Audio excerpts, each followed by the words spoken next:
From where I'm sitting after decades of being immersed in American gun culture, it's becoming harder to deny that the ATF's grip on suppressor regulation is slipping away faster than anyone thought possible. What once felt like ironclad law under the National Firearms Act now looks more like a crumbling wall. Could we be witnessing the beginning of the end for how silencers and short-barreled firearms are handled under federal statutes? In today's breakdown, we're taking a close look at how a massive federal budget package might have just delivered the biggest legislative win for the Second Amendment crowd in over 3 decades. We'll unpack the exact language used in the bill, explore how it creates a pathway to remove suppressors from under the NFA's jurisdiction, and explain what this could mean for everything from Form 4 approvals and tax stamp delays to how the ATF allocates its resources moving forward. We'll also cover where the Short Act fits into all this, dig into a little-known Senate rule called the Byrd Rule, and lay out why this shift might permanently reshape the civilian gun market. Between government contracting for titanium parts and political chess games behind closed doors, to peeling back Depression-era statutes from 1934, there's a lot more unfolding than most folks realize. And if the Senate moves quickly, you could be buying your next suppressor, like any over-the-counter accessory, no prints, no red tape, and no ridiculous 12-month wait. For most of the past century, everyday gun owners rarely gave the National Firearms Act much thought. Yet, it's quietly served as the foundation for nearly every federal firearms restriction since its creation. The law came out of the chaos of the Great Depression, a time when the public was terrified by gangland violence involving guns like the Thompson submachine gun and the trench broom. Even the National Rifle Association, the same NRA, now known for fighting gun control, was helping lawmakers draft restrictions aimed at so-called gangster guns. That original law slapped suppressors, short-barreled rifles, and short-barreled shotguns with a $200 transfer fee. Back in 1934, that was no small sum. It was a financial wall meant to stop ownership cold. Jump to the present, and while $200 doesn't carry the same weight, the bureaucratic hoops remain ridiculous. Fingerprint cards, passport-style photos, stacks of paperwork, and wait times that stretch from months into years, all just for a quieter shooting experience. After the NFA took effect, the NRA actually worked pretty closely with Congress. They stood behind the Federal Firearms Act of 1938 and supported new laws after the tragic political assassinations of the 1960s. But that relationship collapsed in 1971 when an ATF raid left a member of the NRA dead. The backlash lit a fire under the gun rights movement, and by the time the Cincinnati Revolt hit in 1977, the NRA had turned into the relentless pro-gun force we know today. But here's the ironic part: after nearly 50 years of court battles, protests, and political pressure, it's not a judge or a lawsuit that's gutting the NFA. It's simple budget math. Just this month, the House passed House Resolution, one nicknamed the One Big Beautiful Bill, by a razor-thin margin of 215 to 214. Hidden deep in its nearly 400 pages is a game-changing section, Part 2 of the Hearing Protection Act. This section effectively removes suppressors from the NFA altogether. No more tax stamps. No more background checks. No more fingerprint submissions. For shooters and hunters who fire off a 12-gauge at first light and risk lifelong hearing damage, supporters say it's a long overdue correction. Detractors argue that suppressing sound by 20 to 35 decibels could make it harder to identify active shooters. But let's be honest, suppressors don't make firearms silent. Even a suppressed 9mm handgun is still louder than a construction jackhammer. The term silencer is pure Hollywood nonsense. Still, how the public views suppressors matters.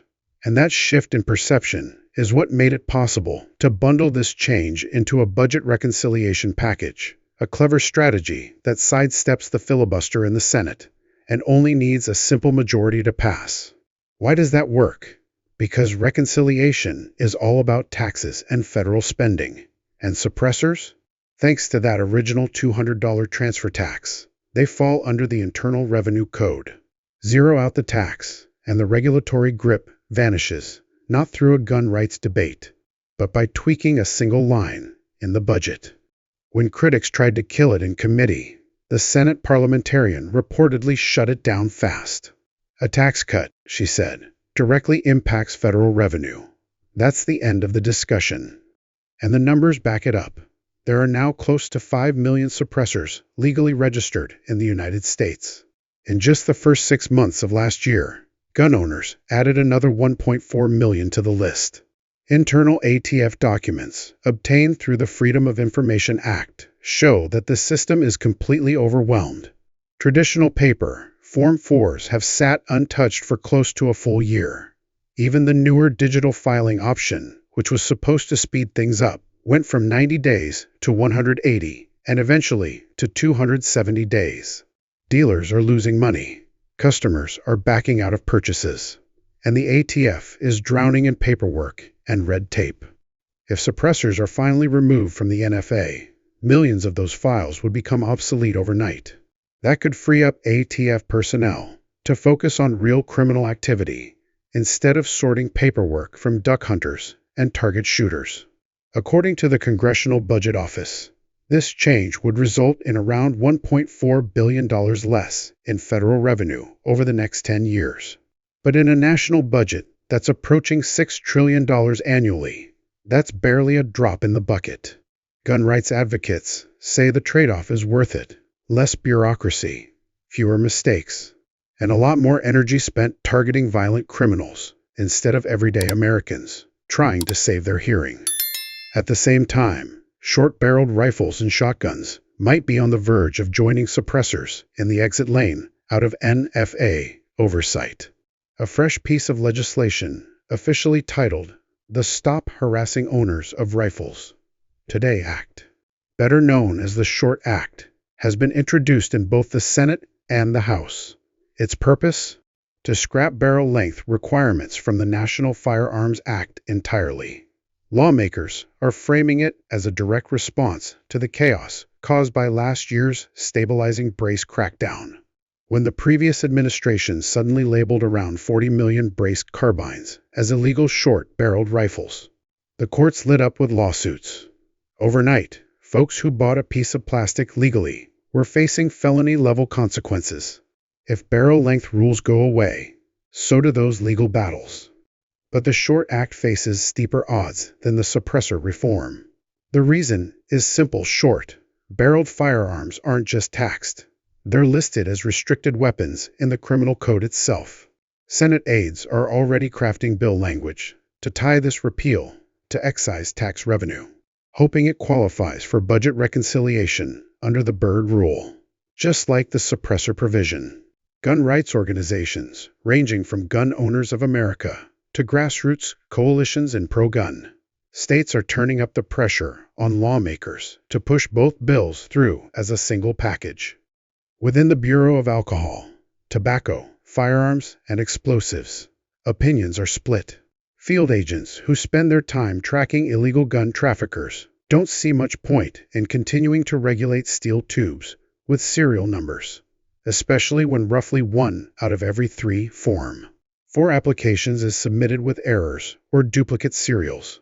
Supervisors admit the electronic form rollout nearly overwhelmed their systems last winter, and there's no question that the NFA branch would shrink substantially if suppressors were removed. Federal budgeting works like this: fewer tasks mean fewer dollars.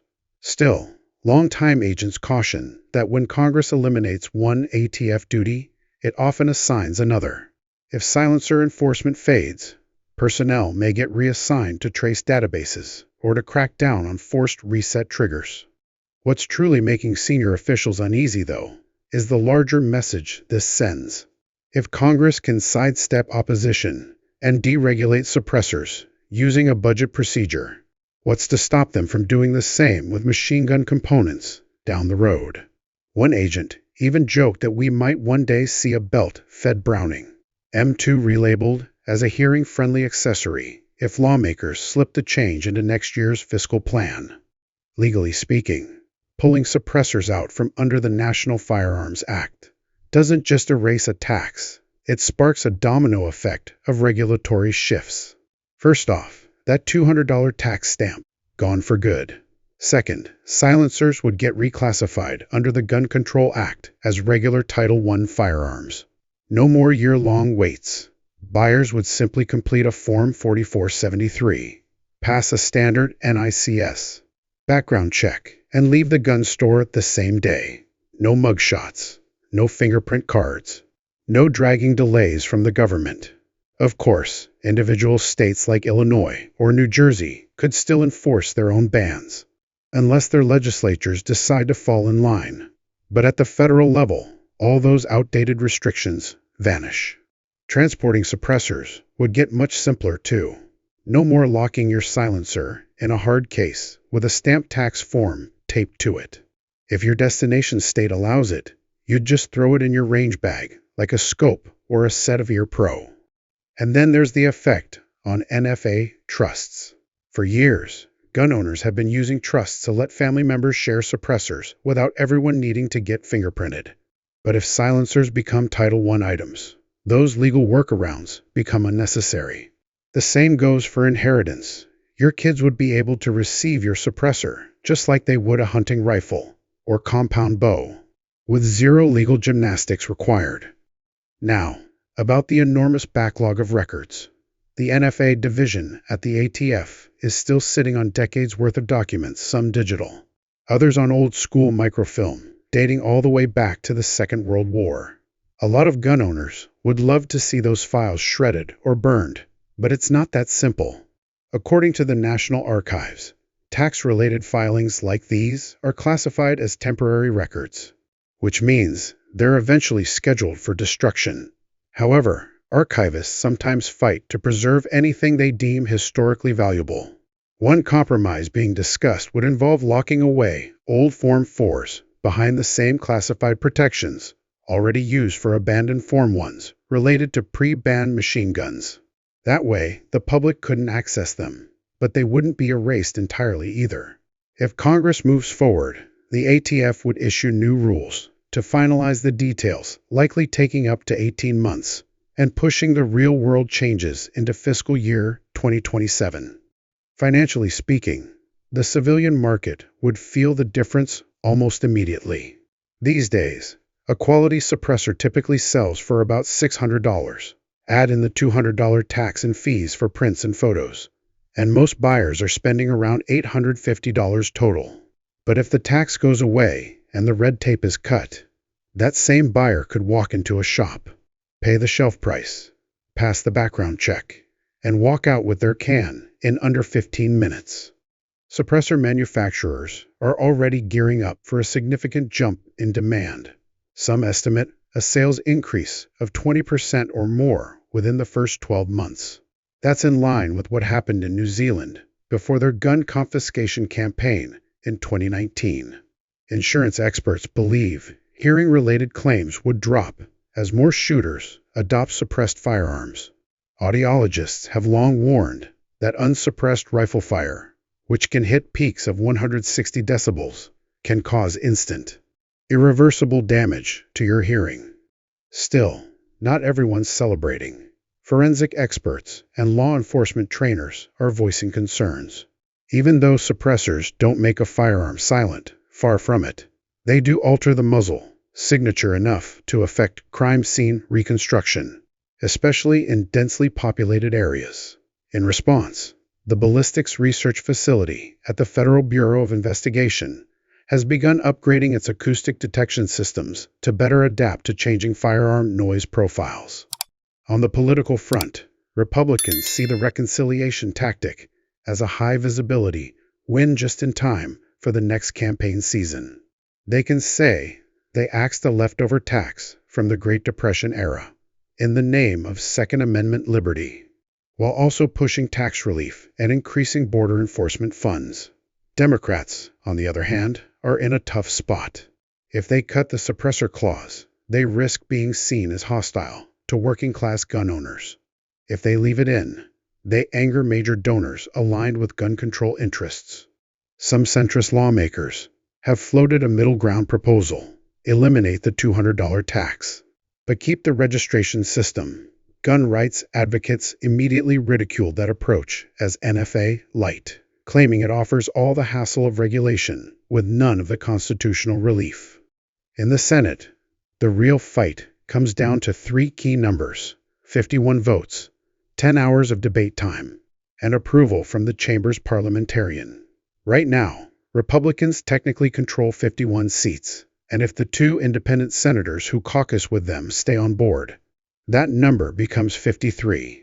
If the suppressor measure clears the Byrd rule, they won't need a single Democrat to pass it. Capitol insiders believe if everything holds, the bill could hit the president's desk by early July, perfect timing to tie into Independence Day, messaging about restoring personal freedoms. Now back to the short act, the Stop Harassing Owners of Rifles Today Act, which is moving along its own track. It's expected to surface as a floor amendment. If it passes the Byrd rule test, it gets a straight vote. If not, lawmakers might restructure it into a temporary trial program or introduce a gradual 5-year rollback of barrel length restrictions. For everyday gun owners, the best play might be to sit tight for now. Submitting a new Form 4 today means you'll still be paying a tax that might vanish in a matter of weeks. Dealers across the country are reporting customers hitting pause, holding out for the day. Suppressors are treated like over-the-counter bolt-action rifles. Pay the price, pass the check, and walk out the door. Interestingly, the used market is already reacting. Prices on pre-owned suppressors have dipped slightly. So if certainty matters more to you than timing, there could be deals to scoop up while others wait. As for those who already filed e-forms and paid the tax, don't count on a refund.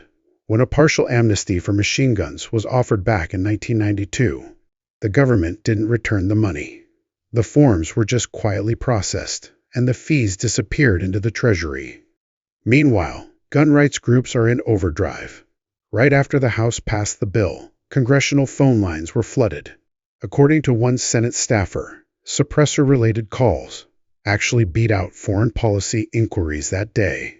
Activists are framing this as a constitutional equality issue, drawing comparisons to the elimination of poll taxes and religious test fees under the First and 14th Amendments. Volunteers are even handing out call scripts, reminding folks to be concise and respectful. Congressional offices don't document long rants. They just log support or opposition. Anti-gun political groups are ramping up, too. Scare campaigns with subject lines like "silence shooters in playgrounds" are being blasted out via email.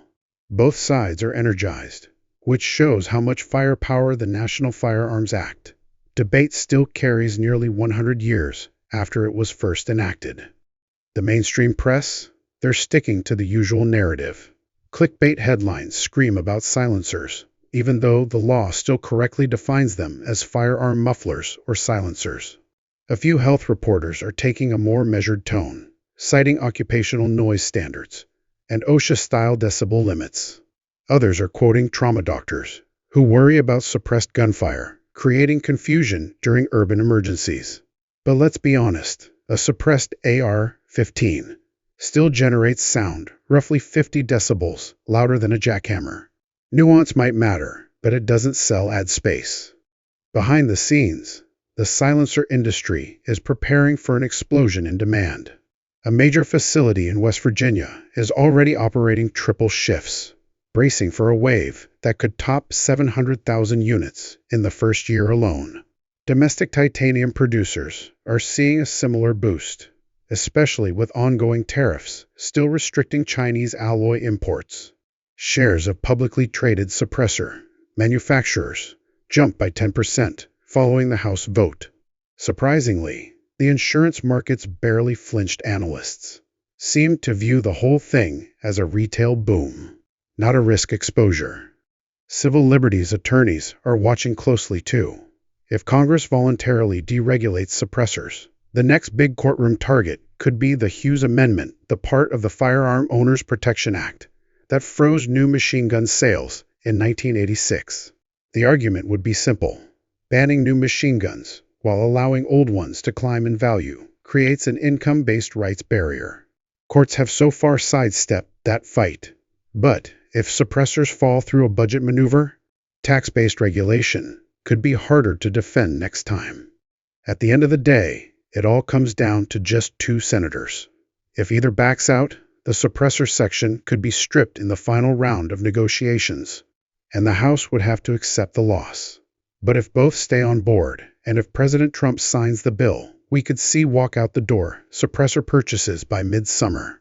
Some gun stores are already planning midnight launch events, just in case. And if the short act tags along, that could finally bring clarity to the legal chaos surrounding braced pistols, compact AR builds, and chop-down lever-action guns like the mare's leg. If not, that particular fight gets pushed to the next election cycle. That's it for this update. What do you think? Should the suppressor tax finally be scrapped for good? Is the short act the next big legislative showdown? Let us know in the comments. If you want to stay in the loop on how this all plays out, hit that like button. Share this with your range buddies. Subscribe to the channel and ring the bell. The fight over the NFA isn't ending, it's just heating up.